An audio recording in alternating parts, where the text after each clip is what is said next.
Hey everyone, welcome back to another cyber hack. Today I'm just going to go over a few things in regards to how lucky you have to be in order to land a cybersecurity job. Now, I know some of you have reached out to me. I did email you back in regards to reviewing your resume. I do want to sit with you, and of course, I spoke about that at the end of last year, and we're still in the first month of 2024, so I want to reach out again. If you're watching this video and you're like, hey, what happened to CyberHack? He said he was going to get back to me. I did email a few of you and you guys said, hey, let's set up a meeting. We'll discuss that. I want to look over. And I already have. The ones that have sent it over, maybe it'll be easier instead of scheduling a meeting, or, we do a kind of a mock interview just between you and I. Also, I can also provide feedback on email, but sometimes I feel like the email detailing that information is not as great as me getting on a call with you to explain all that. But before we continue on with all that great stuff, because I am providing that here on this channel for you guys, is what's going on with the current situation on the market. Now, as far as I can tell, because I still see it, you still see it, there's still a lot of vacant positions. Now, we're going to take one example and we're going to analyze it to see what a entry level takes in order to get into this realm of cybersecurity. Is it just 1% luck, or is it 99% luck and just 1% skill, right? So it's a tough market right now. There's a lot of people getting laid off. There is a lot of standstill in government agencies because the direction of where they're going, how much money they're spending, and the Fed increasing rates, less rentals, it just trickles down, right? That obviously has nothing to do with cybersecurity specifically, but it has something to do with cybersecurity indirectly. So however you want to take that, and an economist may be able to elaborate a lot more on that, but my point is, with all this that's going on in the world, people are still needing cybersecurity. If you go on any job searches and job markets and social medias, cybersecurity is constantly growing. We're hearing the influx of people who are masters of AI, masters of hacking, or senior citizen hacking, social engineering, phishing, whatever it is, you name it. There's always going to be someone who's going to try to outnumber or outperform the good guys versus the bad guys, and vice versa. All right, so let's go over what I mean by the whole being lucky and getting into the realm or your first interview or the job. Well, let me explain it this way. When I got into cybersecurity, I can honestly say not only did it have to do with my knowledge, my skill, and my personality. I'm not boasting myself in whatsoever, but during the time, my senior management looked at me and said, hey, I want to give you an opportunity. This is your time, whether you take it or not. He didn't force it on me. It was presented in the way was, we are planning to do internal promotions or transfers or whatever you want to call it.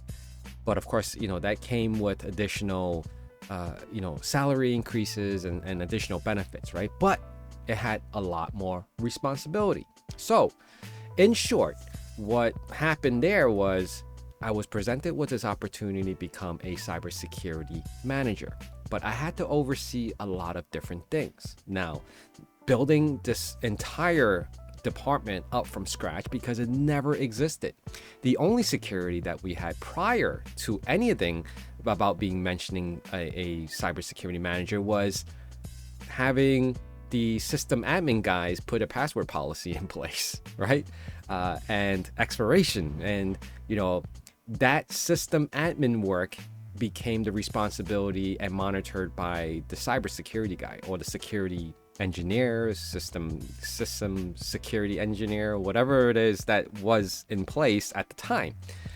And of course, audits, dealing with auditors, outside auditors, compliances, compliance officers, the internal legal team, that all fell into cybersecurity. Now, what I'm trying to say is that, when you're dealing or working in other jobs, there are going to be opportunities where you might be able to transition over to cybersecurity. But you have to show true interest in it, right? And how do you show true interest in something that you're not performing every single day? That's where you actually have to take it upon yourself to actually learn about it, study it, chime in on it, and give your thoughts on it. You may be a junior, right? You may be a beginner, a junior. You may be a mid-level, right? But if you want to transition over to this department, which is kind of happening more often than not because they just don't have enough people in this organization to fulfill, or potential candidates to fulfill these positions within the organization. And it really depends on the size of the organization, because some places may be that small where the system admin is their security guy, and vice versa, also their CIO, right, or CTO. So let me go over some requirements in regards to what is going on with some jobs right now. And I don't know why it's not working, so let me just do this. Here we go. So I wanted to take this really specific job from Geico because it seems like right now cybersecurity within the entire United States, and this is on site. All right. And of course, you could look for remote jobs. We couldn't even look for remote jobs. Let's just look for remote jobs. Let's see what's out there. I was going to use Geico, for example, but you have U.S. banks, and we have entry level selected here. All right. And let's look for a company that I feel that is a bigger name out there that people are familiar with. And let's just take this: Florida Blue Cross Blue Shield. I mean, they're all nationwide. Blue Cross Blue Shield, but this one's Florida Blue specific, but it is remote. And of course, we have it filtered where we're entry level. So let's take a quick look, right? So we have 93,000 to 152,000 plus full remote, full time, entry level. Now, and this is a big range of employees, whether it's 5,000 employees or even to all the way to 10,000 employees. That's a lot of people to kind of, work as far as the security team. So, some of the questions that you will ask is, because you know this information, it's like, how big is the security team? Can you imagine if it's only 2 guys? Just think about that for a second. 2 guys, even for 5,000 people, it's a lot of work, because you have to think of the size of the employee of the organization also determines how large this network infrastructure is, whether it's on the cloud or internal in-house equipment, servers, whatever it is. It's a lot to manage, right? You have to kind of like dig a little deeper into the realm of what the responsibilities are. But questions that they would never answer here is how large the team is. Are you reporting to anyone specific? Are you going to just run the show on your own and try to figure things out as it goes? Or is there no current methodology that's in place that you can follow? You would think that bigger organizations are a little more structured. So there's just a lot of things to take in consideration, and you really have to analyze the job description, right? Before you even get on the phone or apply, or even if you've taken that next step. Let me tell you something. I've been in a position where some people, including myself at times, don't even look at the job descriptions anymore and just like randomly clicking apply as if I'm playing Counter-Strike and just hitting the damn button all the time, right? On the mouse button, just shooting. It's like as fast as you can shoot it, like that's how fast you can apply for resumes. You have to buy like a mouse clicker. Like how fast can you social media posts is like how fast some people actually apply for jobs. But entry level, full remote, huge range in salary, very attractive, huge organization, very reputable. I mean, it may be. I mean, I just know of the name. I don't know of the ins and outs. I'm not looking at Glassdoor. I'm not looking at people who used to work there and what they're complaining about. But it has a reputation and it's been around for a while, right? But look at this. It's so hard and difficult because as soon as you look at this, 5 years plus related work experience, does that mean work experience related to healthcare? Because if that is, like how many are they knocking out right off the bat, right? Because how many people actually worked in healthcare? Let me raise my hand. I did. I did work in the healthcare, and I worked there for like 7 years, I think, around there. Yeah, I worked there for a while, actually. 4 years in cybersecurity. I could raise my hand again. I can raise my hand again because I've been in cybersecurity for over 10 years at this point. And 1 year information technology infrastructure. I could raise my hand to that one as well. And I definitely have more than 1 year. I would say at this point, oh my goodness, I'm dating myself. I probably have 20 years of experience overall, system admin, IT administrator, MCSE, and the likes. All right. So combined requirements, great. But for you guys who are beginning, who are looking and filtering by entry level, and you see an attractive salary, but then you read the requirements. It's like, what? How? I can't. No way, right? Even if you went to college and you study cybersecurity, they're not even looking for that. They're looking for experience. Now, they say years related to work experience. Okay. Are they combined, including 4+ years in cybersecurity? So you have to do at least minimum 4 years in cybersecurity already. And this is a beginner's position, all right? Entry level, and at least 1 year information technology. So you have to have 5 years. So this is what it means, right? 5 years related work experience totaled, but 4 years in cybersecurity and 1 year in information technology. That is deep. That is deep. This, in my honest opinion, does not qualify for entry level whatsoever. Not even close. This is more like mid-level. 5 years? My God. Demonstrate hands-on experience with information that threat analysis and detection concepts, principles, and impact. I'm glancing at the certified, at the requirements, the CISSP certification or equivalent. Definitely not entry level. Definitely not entry level. This is a misrepresentation of entry level positions in the current market. Now, this is just one of many. If you start diving deep into the realm, into the descriptions, into the details of this, look at this. Now they try to entice you with all these big numbers, right? And it's almost like walking into a casino and you see these slot machines and they got these progressive slots that you can win like $20,000, $50,000, $1 million progressive slots. But realistically, how do you get that, right? How do you get to that point? Well, it is difficult. And of course, I'm going to bring back to my original statement. Is it 1% luck and 99% skills? Or is it 99% luck and 1% skills, right? It's a mixture of both at this moment.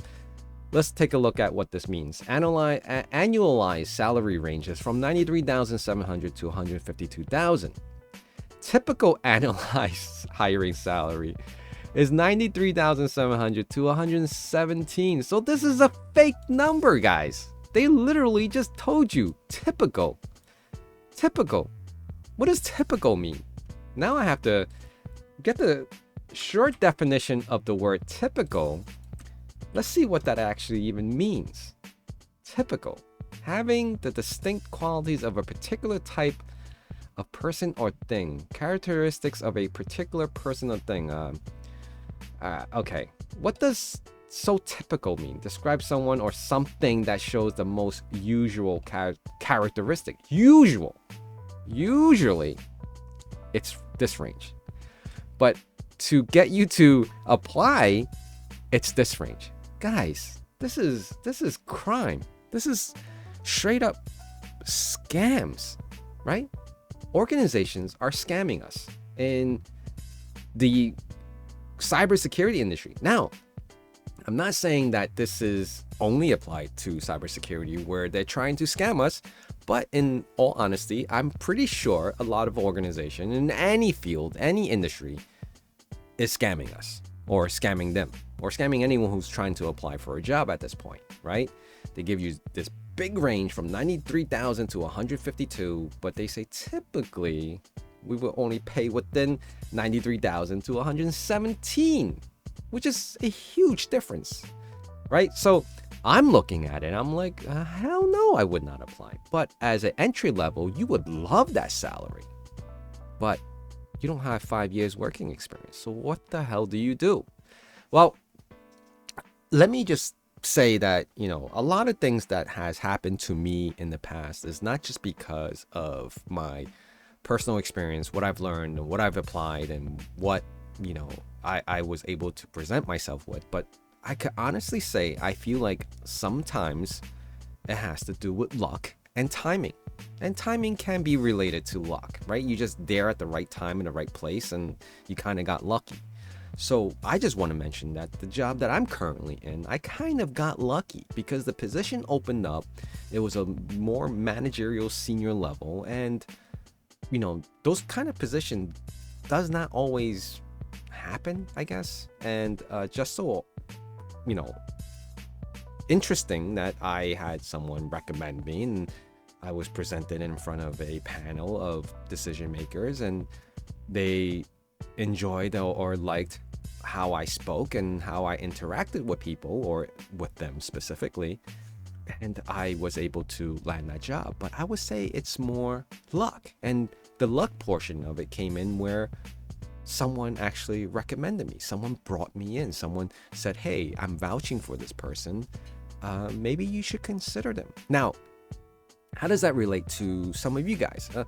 Some of you may actually be working in IT, working at a job where you're in sales, or any kind of sales, car salesman, or retail, or working at any of the big retail chains, and you're not in cybersecurity. But if you're interacting possibly, or you're even working in the office, but you're not doing anything close to cybersecurity. Maybe you're like do they still have mail rooms? They probably don't, right? I remember used to working in the mail room. That was interesting. Well, when I'm talking about physical mail, not emails, right? Then from that point on, I actually became an email administrator, which, managing Exchange servers and Outlooks and all that great stuff, right? PST files, I remember all that. That's like the thing of the past. But I'm going off sidetrack. Going back is you have to learn a lot on your own, right? Talk the talk, because if someone asks you, like, let's just say you're at a holiday party, you're at like some gathering, happy hour, and your boss is there, blah, blah, blah. Every organization has IT, and every organization that has IT probably has someone that's doing cybersecurity, right? And they hear that you have this strong interest. People are like, hey, why don't you talk to John Smith or Alice or Bob, right? Alice or Bob, right? The infamous Alice or Bob, and see, you could sit in on with them, right? Work with them. Do you want to transfer? Are you interested? What do you know about cybersecurity? Like they're possibly looking for someone. You don't even know they're looking for someone, or maybe you do, right? Maybe you know their job posting and you see something that's there. You make yourself relevant, right? Hey, I know exactly what we're using as far as the organization. You know all the software, and you go on there and you present yourself, right? You don't even have to wait for a happy hour. You don't have to wait for a holiday party, because the holiday party is gonna be gone. That's already done, right? You have to wait till another whole year before December or November before you even have a next holiday party. Walk into one of the top IT guys, CTO, CIO, director of whatever, right? And just have a chat with them, especially if you can build a relationship with them, and you're fortunate enough to be sitting within the same physical office. And if you're not, like, let's just say currently you're working remote, I don't know what it is that you're doing. Maybe you're an IT admin, maybe you're not, but you're still working remote. Maybe you're an attorney or someone else, and you want to get into IT. It's possible that you can even do all this remote, right? You can ask them, if your organization is working remote, you can call up whoever and just have a conversation with them. Hey, I want to have a serious talk, and this is what I'm considering, and this is where I'm studying right now, and this is what I know, and I want to, have an opportunity, if possible, to potentially be a SOC analyst, or work with the cyber team, and just little things, right? Little things become bigger things. Hey, you know what? We can start doing internal transfers. That would be great, But of course, when you laterally move in the organization, salary becomes questionable sometimes, right? You could be making a certain amount and you're transitioning over.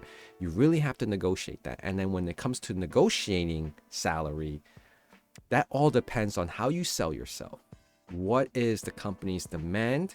Meaning, how desperate are they that they need to fill this position because they've exhausted all their resources trying to find someone on the outside and it just didn't fit their profile.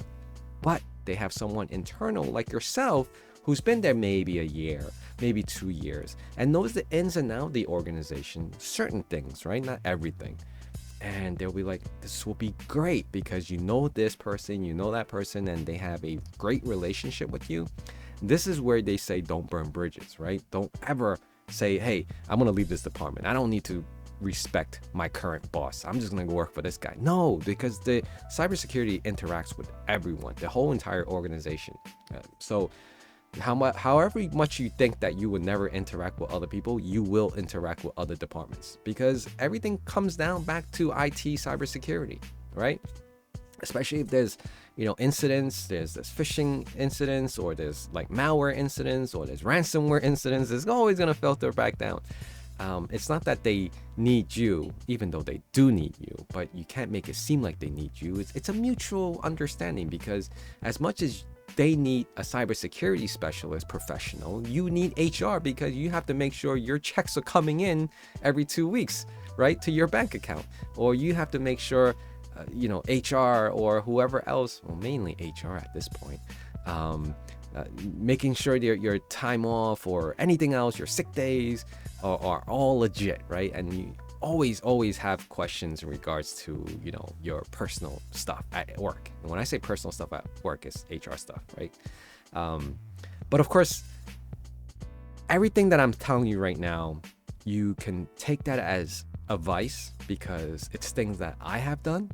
And I think it's something that you just have to accept, right? Because it's the truth. I'm not making things up. It's not like you go out there and you just kind of look for a job and hopefully you'll land it, and if you don't, you just keep on applying. There's other things you can make it happen quicker. If not quicker, better chances. All right, so learn the things on your own. I know it's difficult. Don't expect to, once I find this job and what I'm supposed to be doing, and then I'll learn about it. No, right? Read the job descriptions, learn as much as you can, interact with the hiring managers, even if it's on LinkedIn, right? You can message them and say, hey, I saw this posting that you have on your company, blah, blah, blah. And I just want to say that, I have my resume and I feel like I'm a great fit for this position. Would you please consider? The worst they can say is no. All right, guys, I want to thank you. I'm running a little longer on this video than normal.